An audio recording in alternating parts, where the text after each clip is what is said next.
nunca acreditei nessas histórias de lago assombrado que os caipiras do interior dos Estados Unidos gostam de contar.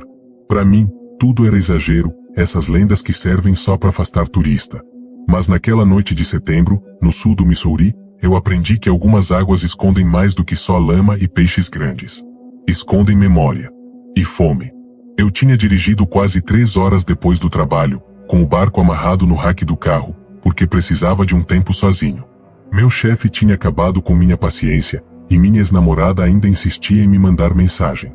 Pescar era o único jeito de desligar a cabeça, sentar na beira da água e ouvir nada além do barulho dos insetos. O lago, chamado Black Hollow Lake, tinha fama de ser silencioso demais. Mas isso nunca me incomodou. Cheguei perto das 10 da noite.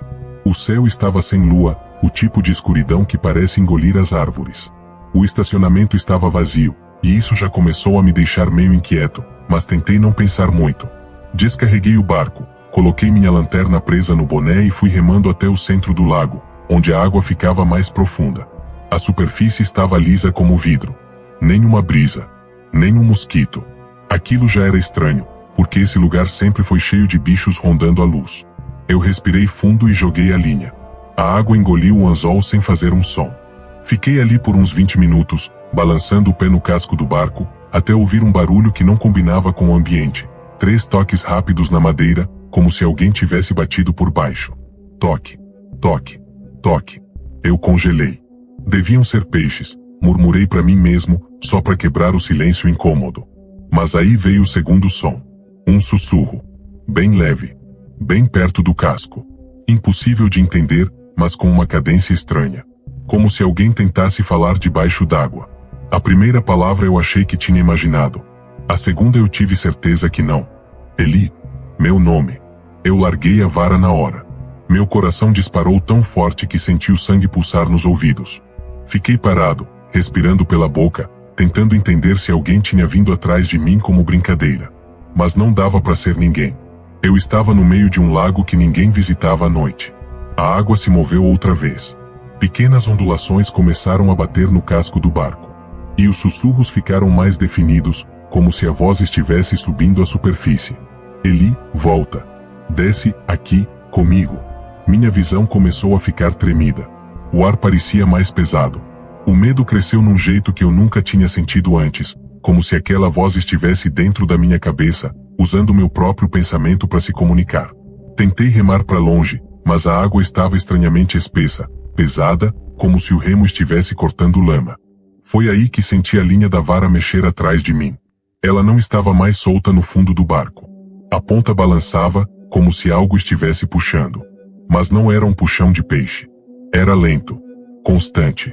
Como uma mão fechando a linha e puxando, puxando, puxando. Eu peguei a vara com mãos tremendo e comecei a recolher. O barulho da carretilha parecia ecoar no silêncio absurdo do lago. A tensão da linha ficou tão forte que parecia que ia quebrar. A água abaixo do barco ficou turva, subindo pequenas bolhas, como se algo enorme estivesse soltando ar de pulmões podres. Quando a forma começou a emergir, eu juro que minhas pernas quase falharam. Não era um peixe. Não tinha formato claro. Era algo escuro, amorfo, como uma sombra líquida que se mexia de um jeito impossível, quebrando a superfície da água como se estivesse tentando se erguer. E do meio daquela massa, veio a voz. Desta vez clara, com meu nome esticado, carregado de intenção. Eli, você veio. Eu soltei a vara e ela caiu direto na água. O barulho ecoou pelo lago, e nesse mesmo segundo a sombra se retraiu, afundando num movimento rápido demais para ser natural. O barco balançou tanto que eu quase caí na água. Comecei a remar desesperado. Meu corpo tremia inteiro, e cada respiração vinha cortada, curta, como se eu tivesse corrido uma maratona. Eu só queria chegar na margem, pisar em terra firme e fingir que aquilo foi alucinação. Mas enquanto eu remava, uma coisa ficou clara. O lago não estava quieto.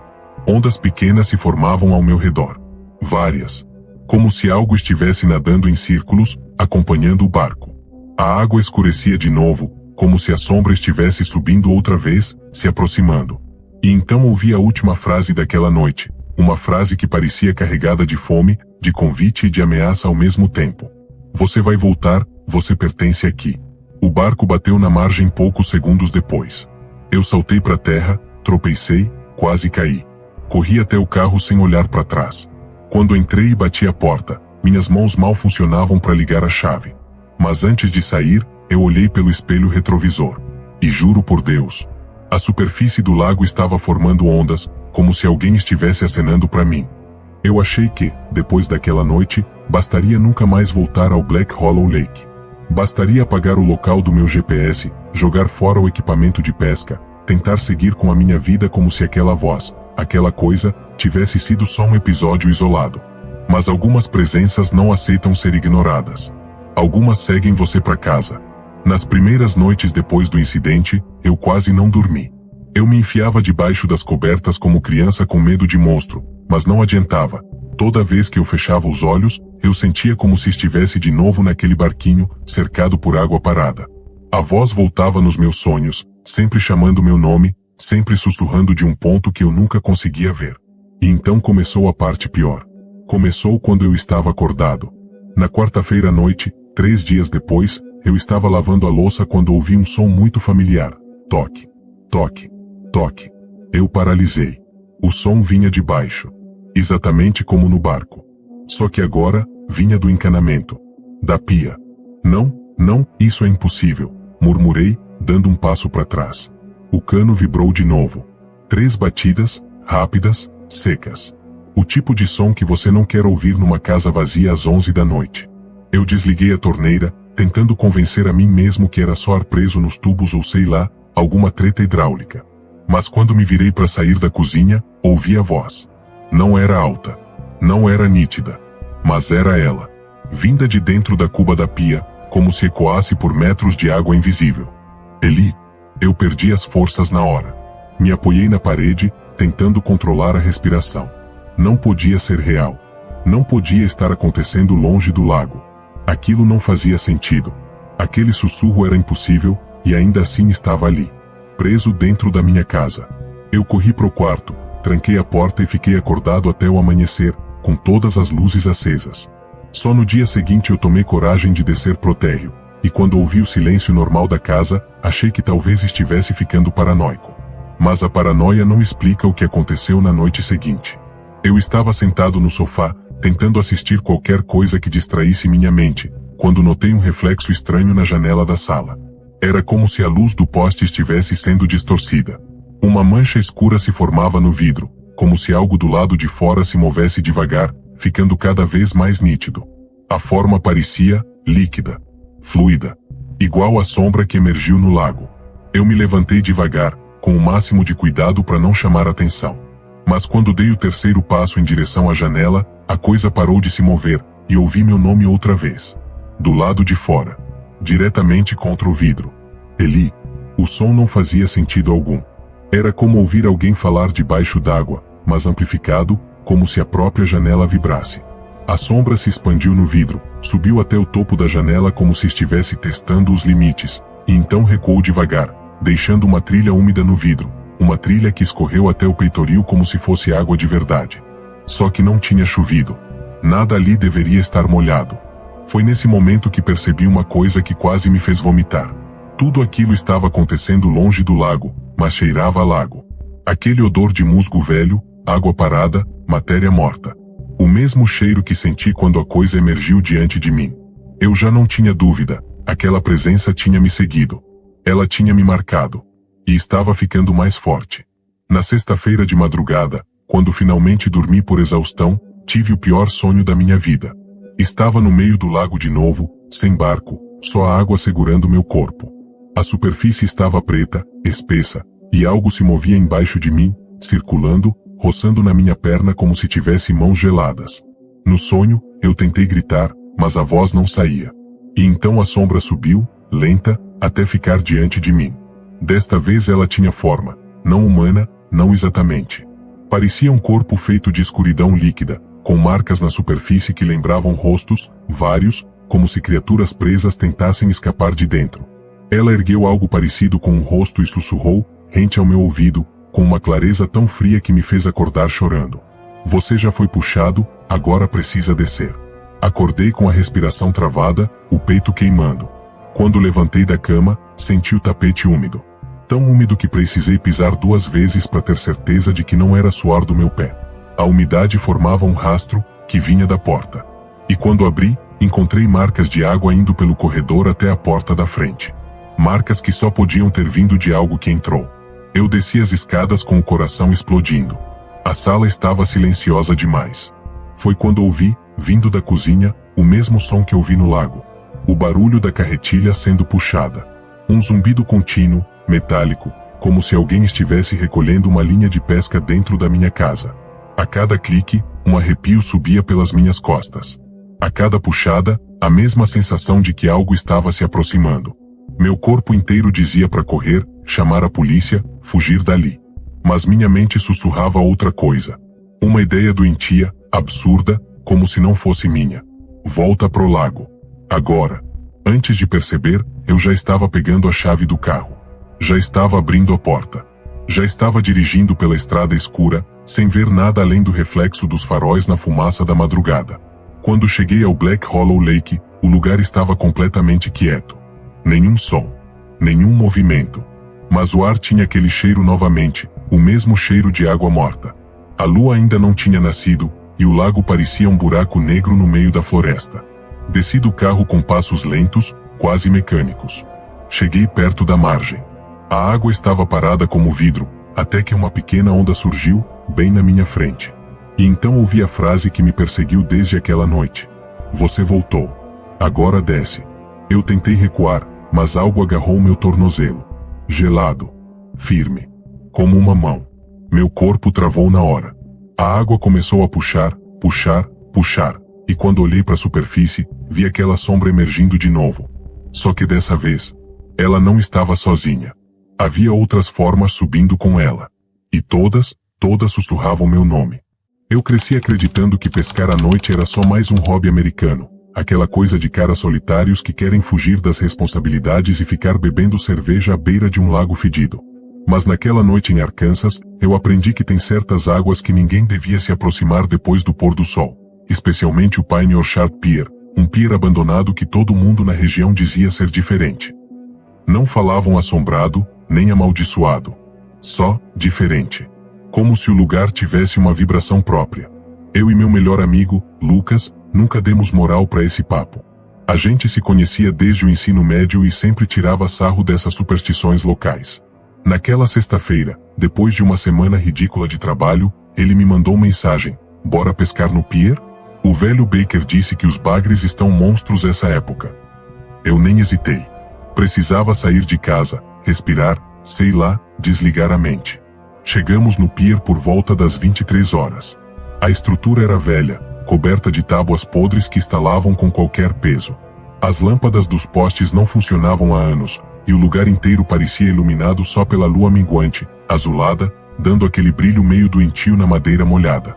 A água estava tão escura que parecia tinta. E havia uma névoa fina saindo dela, como se o lago respirasse. Clássico, Lucas brincou. Cenário perfeito para filme de terror barato. Cala a boca, falei rindo. Só vamos pegar uns peixes e ir embora. Armamos o equipamento, abrimos 2 cervejas e ficamos conversando, jogando linha na água, reclamando da vida.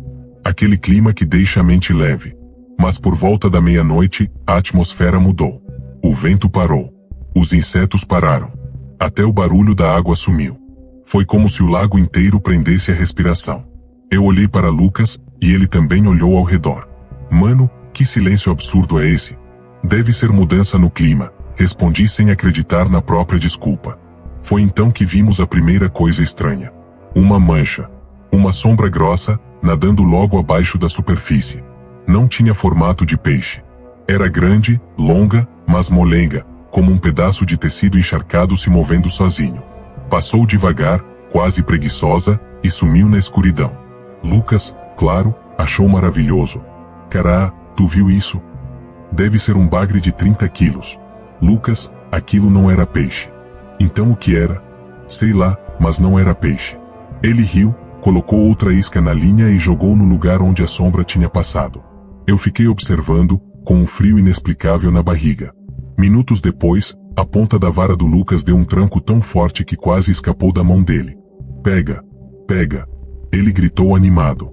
A linha esticou como se tivesse sido puxada por um trator submerso. O som da carretilha girando parecia um grito metálico no silêncio do lago. Lucas lutava, puxando com força, como se estivesse tentando arrancar um monstro da água. Mas o que subiu não era um peixe. Eu vi primeiro uma forma escura, redonda, quase translúcida, mas sólida o bastante para repelir a luz fraca da lua. E tinha algo ainda pior. A forma parecia estar grudada à linha, mas não fisgada. Era como se segurasse o anzol com dedos. Dedos longos, finos, que se contorciam devagar. Larga isso! Eu gritei. Larga a vara, Lucas. Tá louco? Isso é enorme. Larga essa porcaria agora. Ele não largou. A coisa puxou de volta. Lucas tropeçou e caiu de joelhos. Eu corri até ele, tentei segurar seus ombros, mas a linha puxou de novo, e dessa vez parecia ter força humana. Ou pior. A sombra emergiu mais, chegando a quebrar a superfície da água. E, por um instante, eu juro que vi um rosto dentro dela. Um rosto sem olhos. Sem boca. Só o relevo, como se estivesse preso dentro de uma película de água morta. A coisa puxou mais uma vez, e Lucas caiu de cara no chão, perdendo o equilíbrio. A vara voou longe, direto para a água. E o lago engoliu tudo com um som abafado. Foi nesse instante que a atmosfera mudou de novo. O lago se acalmou. O vento voltou.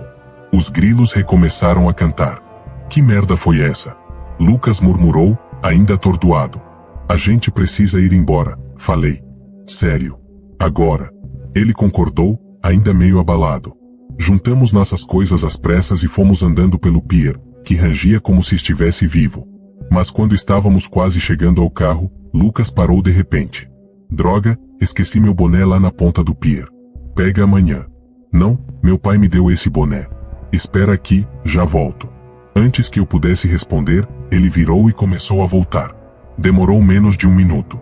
Menos de um minuto para eu perceber que algo estava errado. A silhueta dele reapareceu caminhando pelo pier. Mesmo jeito de andar. Mesma altura. Mesma jaqueta. Só tinha um problema. A luz da lua estava atrás dele. Deveria projetar a sombra no chão.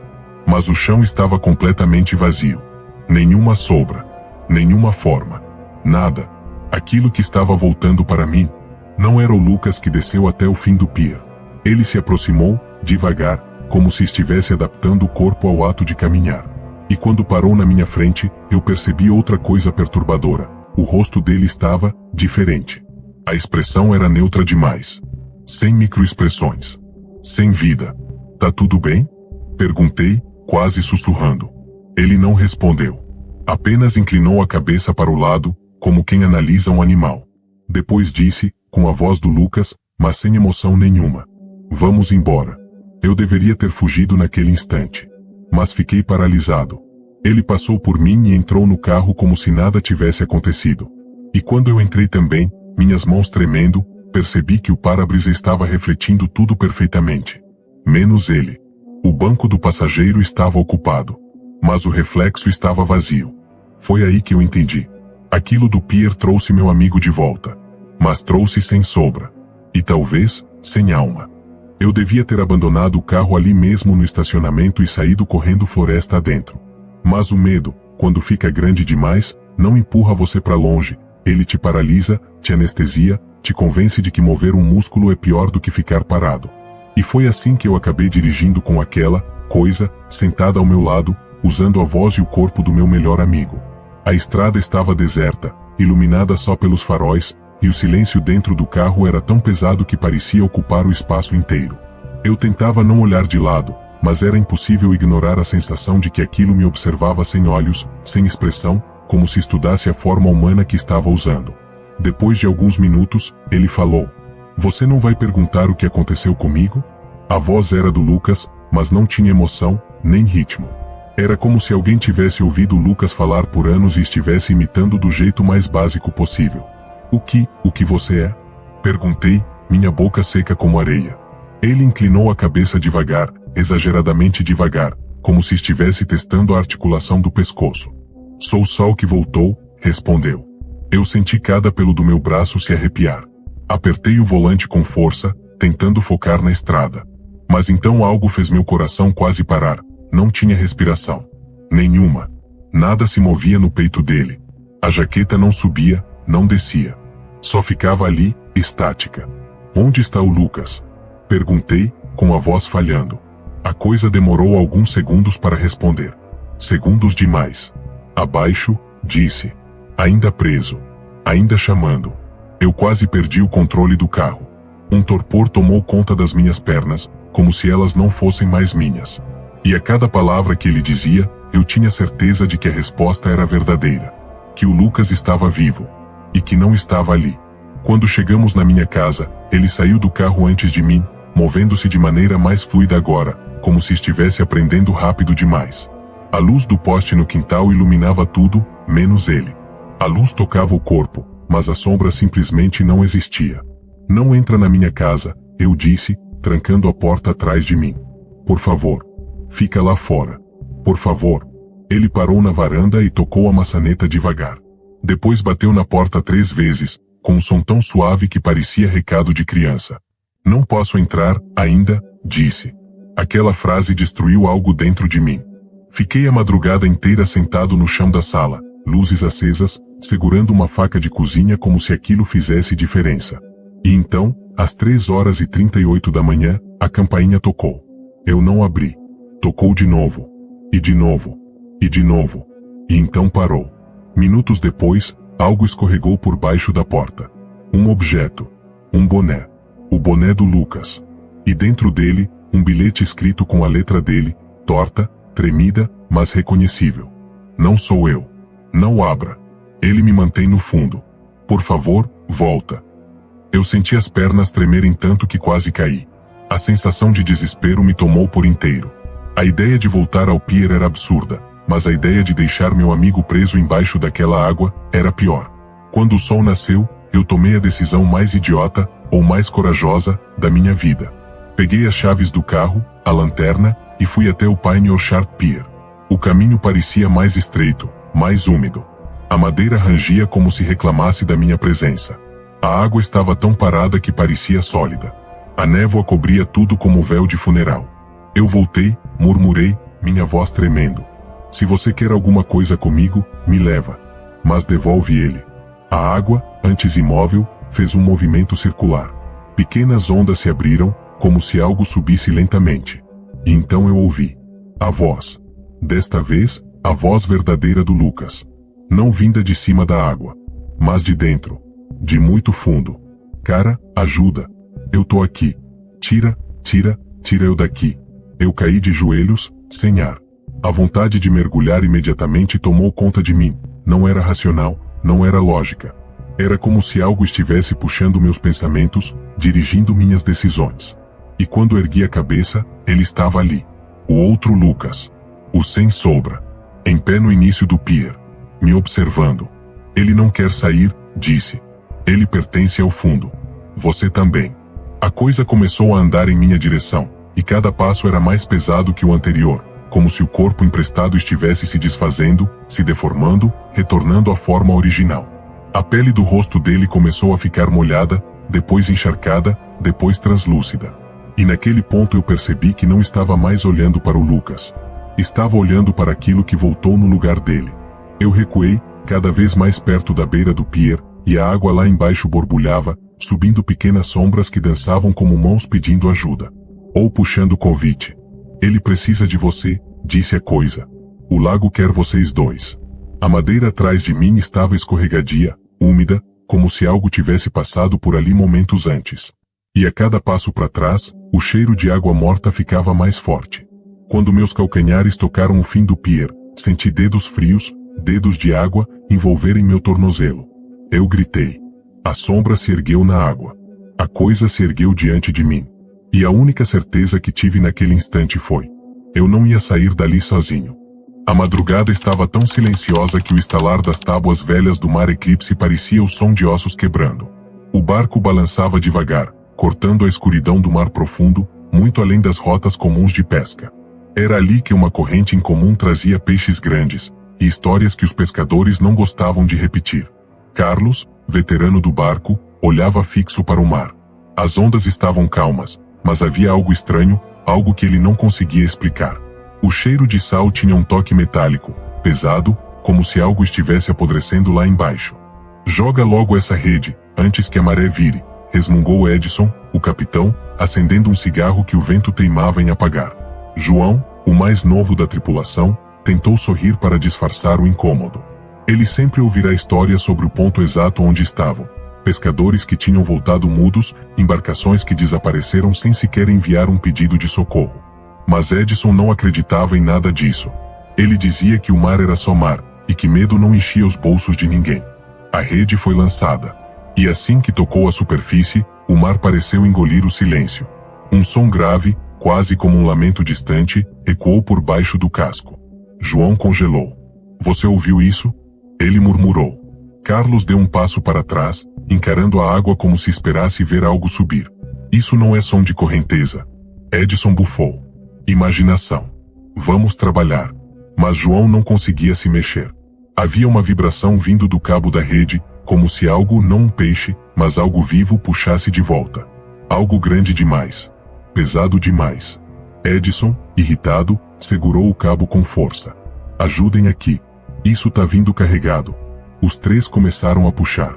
O peso era absurdo, como se o mar estivesse tentando segurar a rede para si. E enquanto puxavam, o ar ao redor ficou frio. Não vento. Frio, como se algo tivesse drenado o calor do ambiente. Carlos engoliu seco. Tem algo errado, esse peso não é normal. A água ao redor da rede começou a borbulhar, mas não era espuma branca, era escura. Muito escura. Irreal. Como se a própria água estivesse se transformando em sombra. João começou a tremer. A gente devia cortar isso. Corta a rede, capitão. Corta. Corta nada. Essa pesca vai pagar nossas contas pelo mês inteiro. Edison gritava. Mas o mar não parecia concordar. Quando finalmente parte da rede emergiu, os três ficaram imóveis. Não havia peixe. Não havia lixo. Não havia objeto. A rede estava marcada. Marcas de mãos. Havia dedos impressos no cordame, como se pessoas, muitas pessoas, tivessem agarrado a rede por dentro, tentando escapar. Algumas marcas eram grandes. Outras, pequenas demais. E todas estavam profundamente pressionadas, como se tivessem arranhado desesperadamente para subir. João deu um grito engasgado e se afastou cambaleando. Isso é brincadeira, né? Capitão? Capitão? Mas Edison não respondeu. Ele não parava de encarar as marcas, paralisado, com os olhos arregalados. O cigarro havia caído da boca. Lá dentro, entre as cordas, algo brilhou. Não era reflexo. Era um olho. Um olho humano, fixo, imóvel, olhando para ele sem piscar. Carlos tropeçou para trás, apavorado. Meu Deus, tem alguém aí dentro. O olho desapareceu. Não piscou. Não se moveu. Simplesmente, sumiu, como se nunca tivesse estado ali. A água ao lado do barco ficou negra, espessa, completamente imóvel. Um silêncio pesado caiu sobre o convés, como se o mar estivesse prendendo a respiração. Então veio o cheiro. Um odor pútrido, de carne que nunca deveria ter visto a luz do dia. João começou a tossir, quase vomitando. A gente tem que ir embora. Agora. Carlos disse, firme, com a voz trêmula. Mas antes que pudessem reagir, a rede puxou de volta. Com força. Uma força que nenhum dos três conseguiria vencer. Edison agarrou o cabo, mas o impacto o arremessou contra o chão. O mar começou a borbulhar novamente, agora como se algo enorme estivesse subindo. João tentou correr para a cabine, mas parou ao ver uma mão humana, emergindo por entre as sombras na água, segurando a lateral do casco. Havia outra. E outra. Mãos inchadas. Frias. Azuladas. Puxando o barco para o fundo. Carlos só conseguiu sussurrar. Eles estão subindo.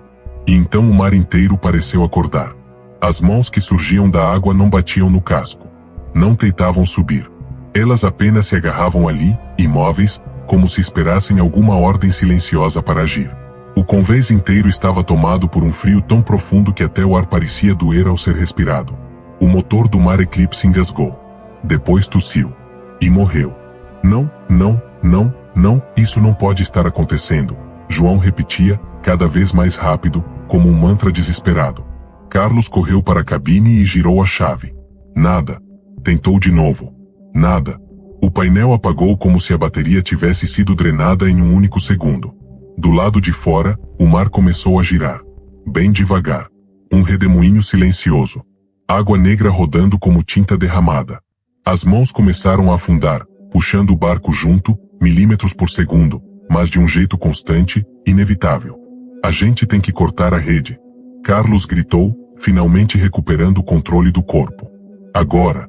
Mas Edson estava ajoelhado, segurando o cabo com as duas mãos, completamente tomado por algo que era mais que medo. Era fascinação. Seus olhos estavam vidrados, fixos na água escura que se abria como uma boca gigantesca. Eles querem voltar para casa, Edson murmurava, como se estivesse ouvindo alguém que não estava ali. Carlos tentou puxá-lo. Larga essa maldita rede. Mas Edson agarrou o cabo com ainda mais força. Vocês não entendem. Eles estavam esperando a gente. A rede vibrou, e um impulso súbito a puxou para baixo. Edson foi arrastado junto. Nem teve tempo de gritar. Em um segundo ele estava no convés. No seguinte, seu corpo foi arrancado para fora do barco, desaparecendo na água preta. João gritou o nome do capitão, mas o som morreu antes de ecoar. A superfície da água engoliu Edson sem qualquer respingo. Sem luta.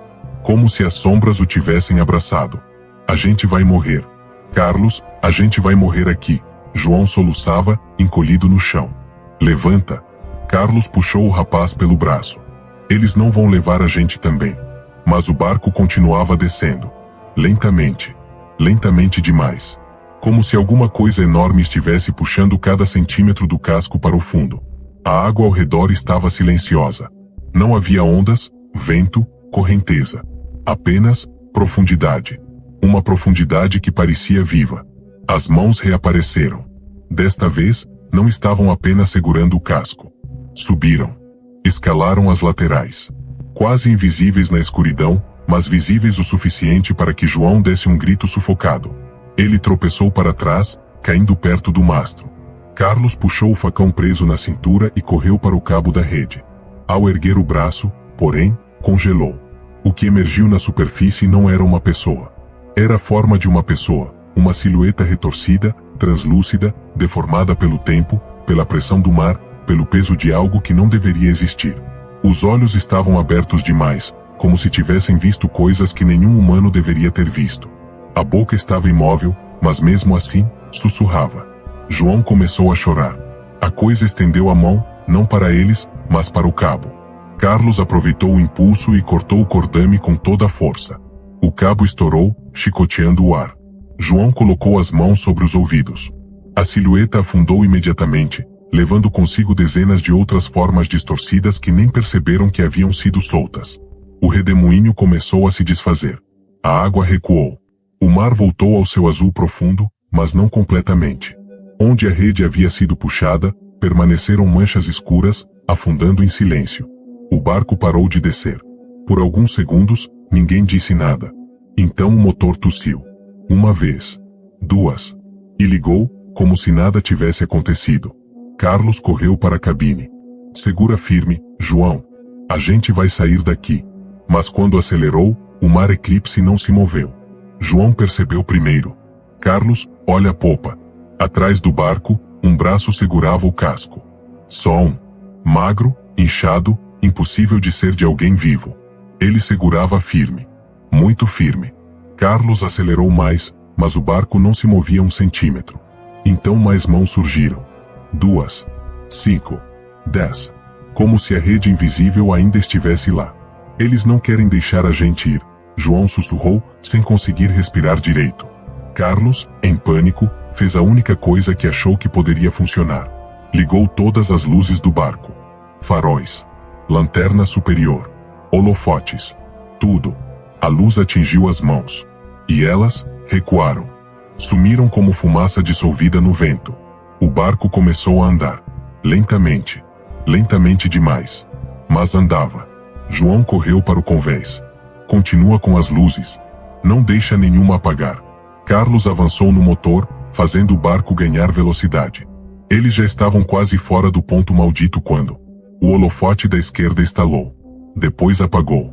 Na escuridão parcial, uma única mão reapareceu, agarrando o casco. O motor gritou como se pudesse sentir o peso puxando de volta. João correu para o painel elétrico. Carlos, A luz. A luz tá caindo.